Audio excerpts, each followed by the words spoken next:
Hello everyone and welcome to today's event. My name is Rachel Klein and I will be your presenter here for the next 20 minutes.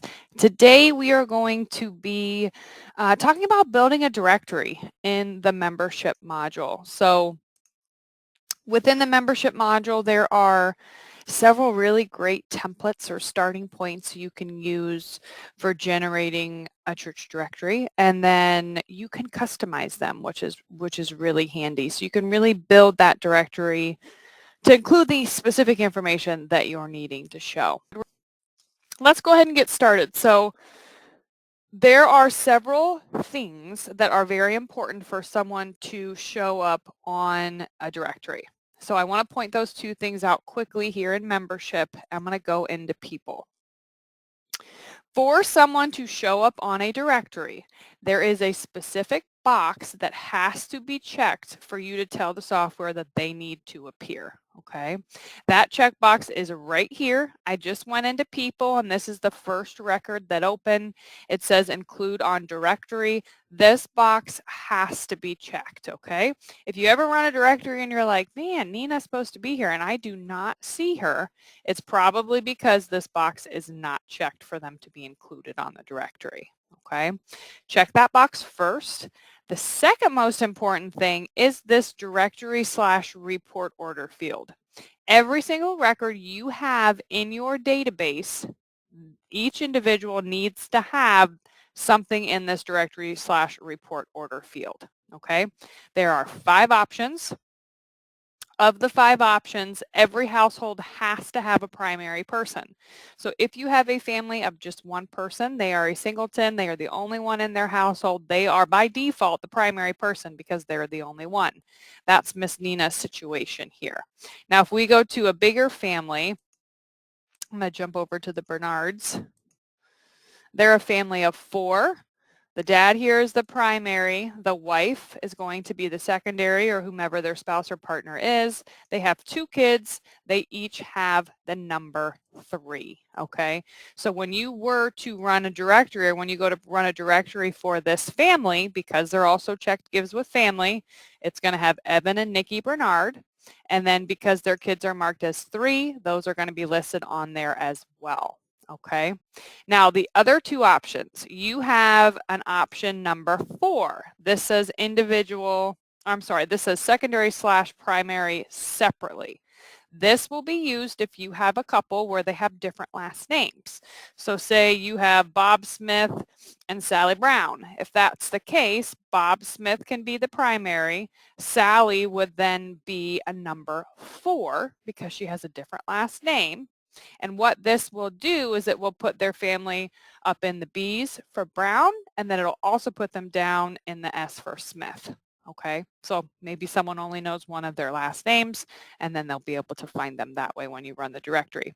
Individuals separately, this is a very useful field if you have like an adult child who's living still within the family, but when you run the directory, you want them to print separately.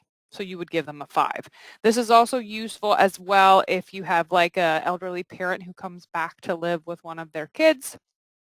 Put them in the same household, but then give that elderly adult an individual separately code of 5, and then they will show up in their own section when you go to print the directory.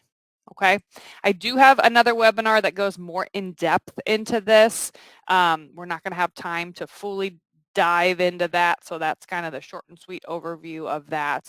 But make sure include on directory is checked, and then make sure directory report order is filled out as well. Those are crucial.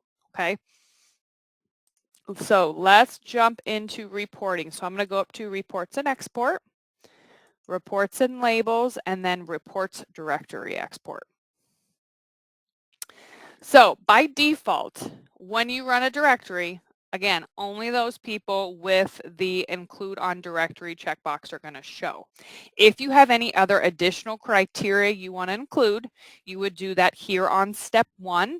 You could go into the edit people selection criteria.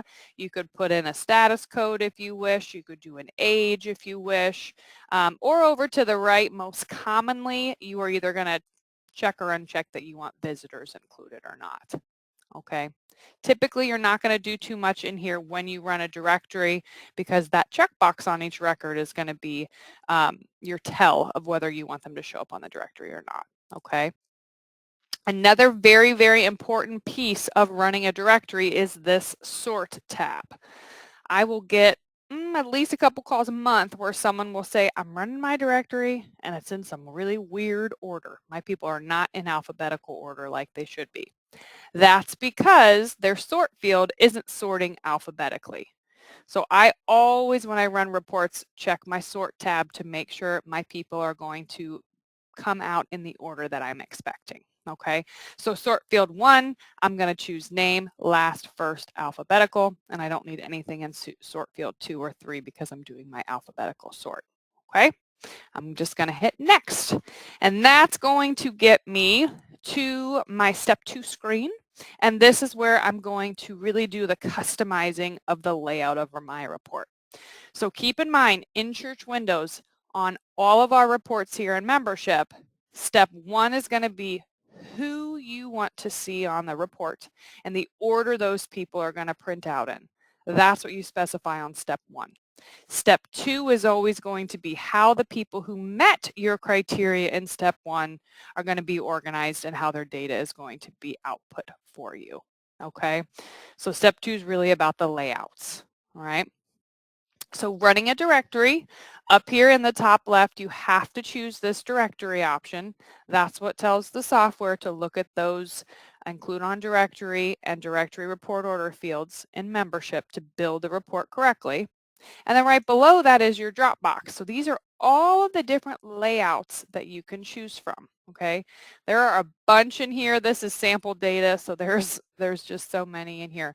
But if we go all the way down to the bottom of the list, you are going to start seeing these templates, okay? These templates you cannot save over top of. So these templates are always going to be here. They will always be available to you as a starting point. So some people choose like the 2-column classic directory. It's got name, it's got address, it's got phone. That's all they need to see. They simply select this template, they hit print, and then this is the layout that they choose every time. Now, if that's the layout you're happy with, that's fine. But today we're going to talk about customizing one of these templates and then saving it so you can reuse it in the future. So specifically, we are going to look at the email and cell. There are 2 directory templates in here by default, the basic ones that are going to include the cell and the email. There's a 2-column directory with cell and email here that I have highlighted, and then there's also a 3-column directory with cell and email. My personal preference is the 2-column one.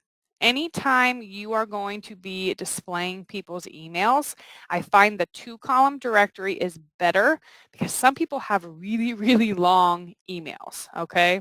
Like my husband's email is his full first name, his full middle name, and his last name. So his is really long. So having the 2 columns gives you that extra space to make sure the emails don't end up wrapping when you go to print your directory. That's why I prefer the 2-column one. If you're okay with the text wrapping and you want to try to go for the 3-column, that is fine. Again, it's just personal preference. So as soon as I selected that template, this box popped up and it tells me this template contains labels for cell phone. Please edit the report and drag the membership field beside those labels and choose your cell phone field. Okay, so this is what I am going to show you how to do. The reason why we have to do some customizing with cell phone is because when our program originally came out years ago, we didn't have a cell phone field. That wasn't something that was commonly used, okay? So over the years, people started creating cell phone fields, okay, because it wasn't pre-written into the software. So what we had to do when we designed these layouts was have that cell phone field then show up on the report itself. So you have to tell the software which field is your specific cell phone field that you created so it knows to pull the right information, okay? All right, so here is our report designer. as you can see in our page header, we are going to have our organization, information up here at the top. We're going to have the date of printing. This is going to say church directory. You could click in here and put your church name if you wanted to, and then you have your page numbers off here to the right. Again, this is just a template. If you want to dive further into customizing this, you can definitely do so. Down here at the bottom, here's our first column information. Here's where our second column is going to be generated, so we will leave this blank. We don't want anything in this space over here.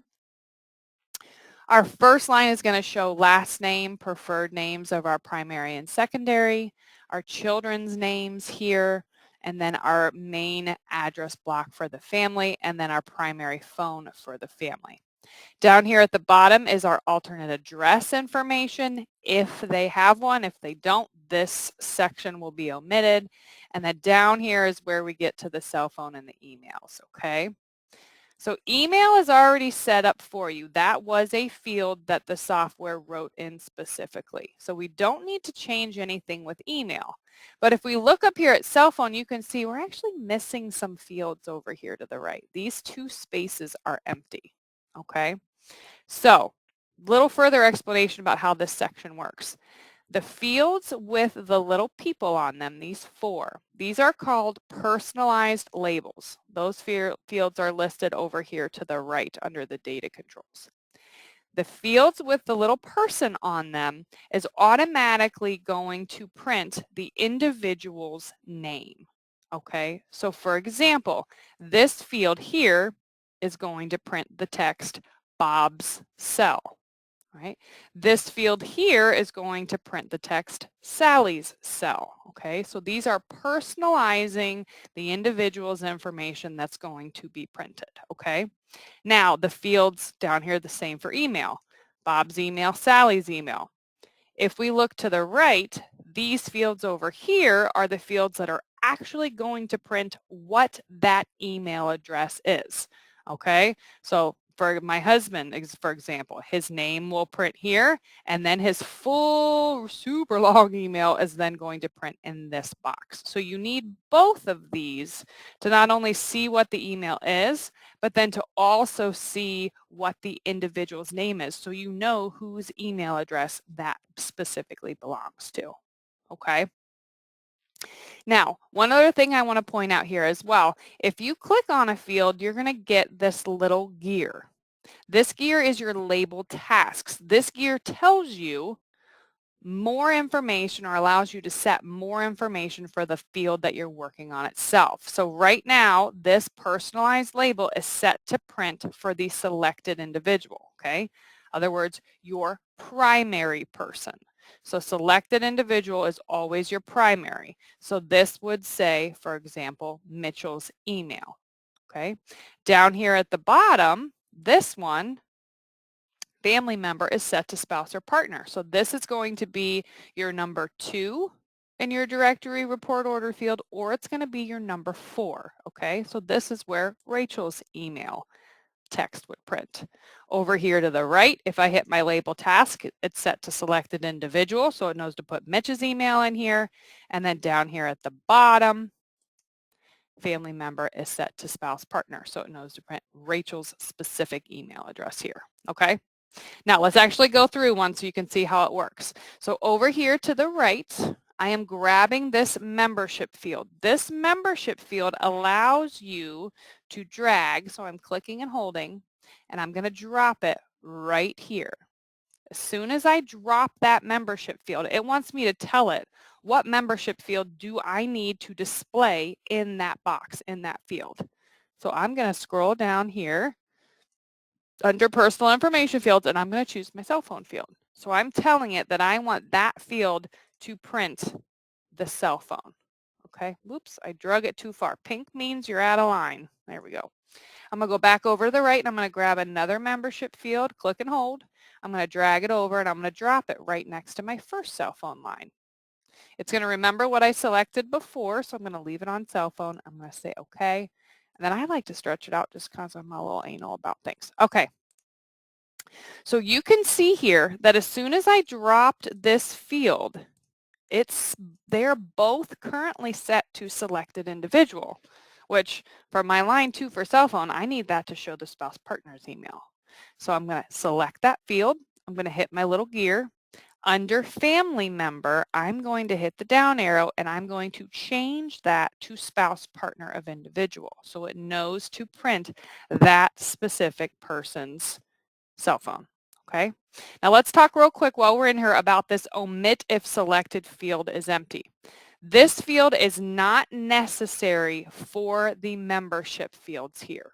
It's not necessary in the fact that if someone doesn't have a cell phone, that field is automatically already empty because there's nothing in there, okay? So I don't need to fill out this omit if selected field is empty box. However, I do need to come over here to my personalized label and I need to tell it, okay, if Mitch doesn't have a cell phone, I don't want to see the text Mitch's cell and then a blank space printed after. I want to just omit this whole line if he doesn't have one. So I'm going to come over here to my personalized label because this is the field I'm going to want to hide. I'm going to hit my little gear. So already set to the selected individual, which is what I want. But down here where it says omit if selected field is empty, this is where I want to choose cell phone for selected individual. So I want to omit this personalized label that says Mitch's cell if Mitch doesn't have a cell phone. So cell phone for selected individual. Okay, let's repeat that process down here as well. I'm going to choose my second cell phone personalized label. I'm going to hit the gear. My family member is already set to spouse partner of individual, so it knows to print the word Rachel's cell. Omit if selected field is empty. So if Rachel doesn't have a cell phone, I do not want to see the words Rachel's cell print. So I'm going to omit if selected field is empty, and that selected field is cell phone for spouse or partner. And that's it. Okay, I hope that's clear. If you need me to go over that any differently, let me know in the chat and I'd be happy to do so. But now these fields are all set correctly for when I go to print my directory. Okay, so I'm going to come up here. I'm going to do a save as. I'm going to get rid of the word template, which you have to. It's because it's not going to let you override it. And I'm going to put the name of my church, 514 church 2-column directory with a cell and email. I'm going to say okay. Now, when I close out of here, in my Dropbox, you can see I now have that specific layout that I just made listed right here. So once you've made it once, it's going to be in here for you to reuse. So you don't have to redo this every time. Once you're happy with the layout, it's saved really quick to run your directory again. You do have some specific reporting options over here. We don't have time to go over that today, but again, I've done plenty of other webinars on reports that will explain these fields for you. So let's hit print and get a peek at our layout here. All right, so let's talk about Nina real quick first. So since Nina is the only person in her household, the program is smart enough to omit the reiteration of her name. So it's not going to say, okay, Nina, and then it's going to say Nina's cell. Well, we know it's Nina's cell because she's the only one in the family. Okay, but let's go look at another family here. Let's look at the Bells real quick. So here's Bill and Donna. They don't have any kids or their kids' names would be listed. Here's their address and their primary phone. Here's Bill's cell and his cell phone number. Here's Donna's cell and her cell phone number. And then here's Bill's email and his. So Donna doesn't have an email. So that's why we set those omit fields. So it knows to leave Donna's email out. Okay. And that, folks, is how simple it is. Oh, wait, let's look at Oliver real quick. So here's the Oliver family. Here's Jack. Here's his wife. Here are all their kids. And then here's their address. Now, they have an alternate address. So you can see here's their alternate address. Here's the time frame that they're there, and then followed up by their email information. Now, it looks like neither one of them have a cell phone, so those cell phone fields have been omitted. Here's a good example to the Millers. They have everything. So Mel's cell, Wendy's cell, Mel's email, Wendy's email. Okay. I hope that's clear for everybody.